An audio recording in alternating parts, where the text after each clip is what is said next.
And glory, glory, oh God Almighty, we lift our hands and give you praise. Glory, glory, oh God Almighty, we lift our hands and give you praise.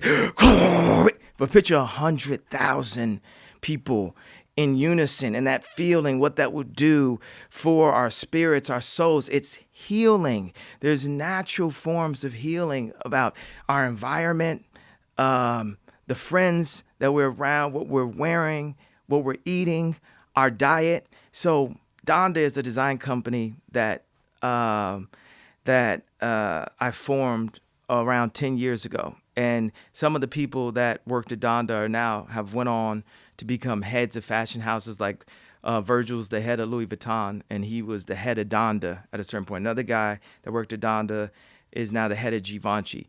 So this is like the talent pool.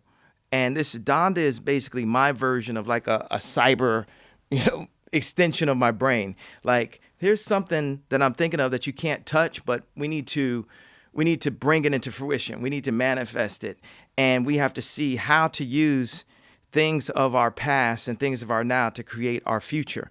So it's a organization created to guarantee the future of the human race. Really, I thought about even calling it Edna because I see us all as superheroes, and Edna was the designer in The Incredibles, which is kind of almost really similar to Donda. I'm just seeing these lineups and stuff.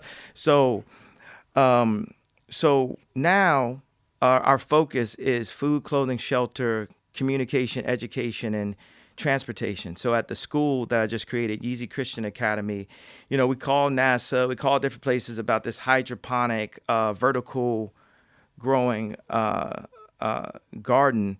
And I remember sitting, the idea of the garden is from A to Z, you have to be able to make your food right there, fully sustainable, right there on your land. And, it's a bunch of people like, oh, I made this salad right here. It's like, I'm not, that's not good enough. You still got to go to the grocery store for 80%, 60% of your stuff. And I remember this one, this one farmer we had, he wanted to build this class for the kids and all this. And we're going to show the kids this. Like people always make the kids version. I don't like the kids version thing. Like kids need to understand what if the pandemic was, they lost all their parents and it was lost. The kids need to understand early how real life works.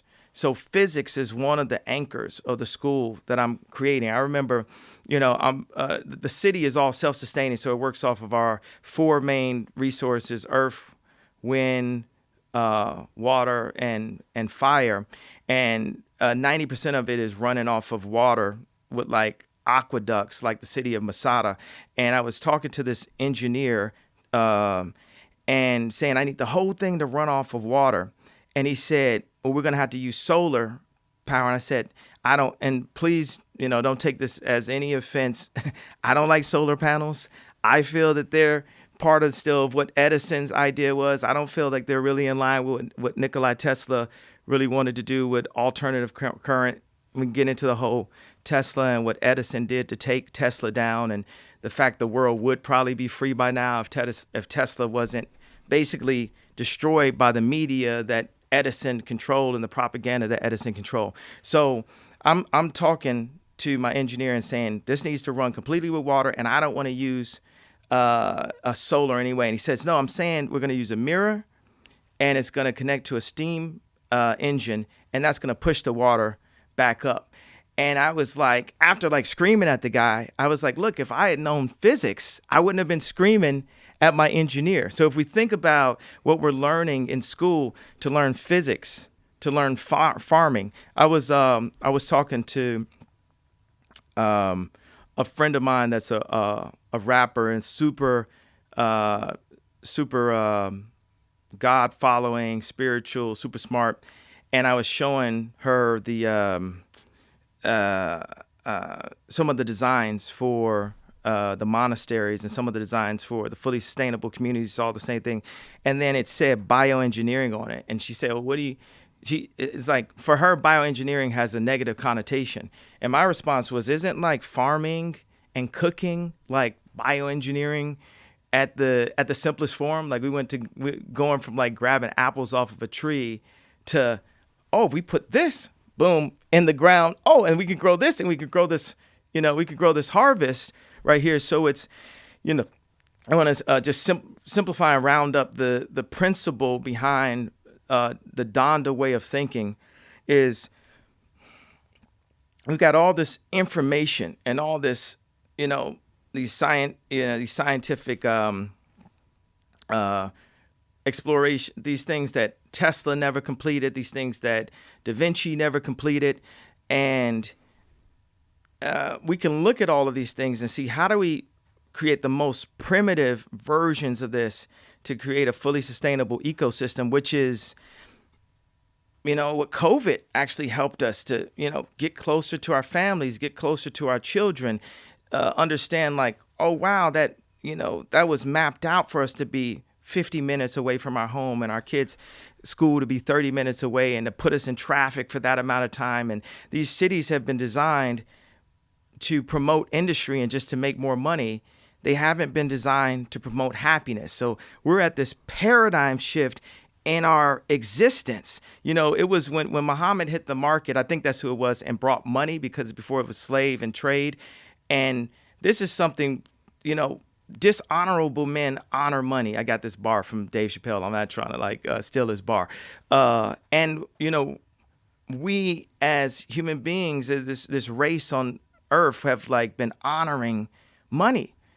And, money it's not even real. It's not even backed by anything. I don't want to go too far into that. But when you unprogram yourself, you see that there's other forms of currency now.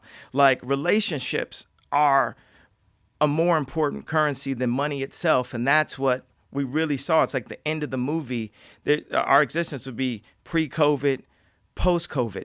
And so as the Titanic is crashing and sinking and Rome is falling, there's got to be this new civilization like the end of Tron where everything starts to light up and it's been under this dark cloud. So, God is using me and he has a calling, in my life to make the world better for all people. Like people say there's bad people, there's good people. No, there's people that are possessed that have demonic ways. But we were all children at one time. They say some people, no, they were born bad. You got to remember, there's bad people. Even the devil's an angel, a fallen angel, right. A lost angel, like Los Angeles, if you think. But that's a city of angels. Let me start from the beginning. So you essentially deconstruct things. Mm-hmm. So when you say in many ways, when you're describing yourself as a visionary, yeah. This is what I'm saying is that you're looking at all the systems that are in place, whether it's the record industry, the contracts that are wrong with artists, the way civilization is set up. I think visionary is too glossy and too saucy of a title. Okay, well, whatever. More of an engineer.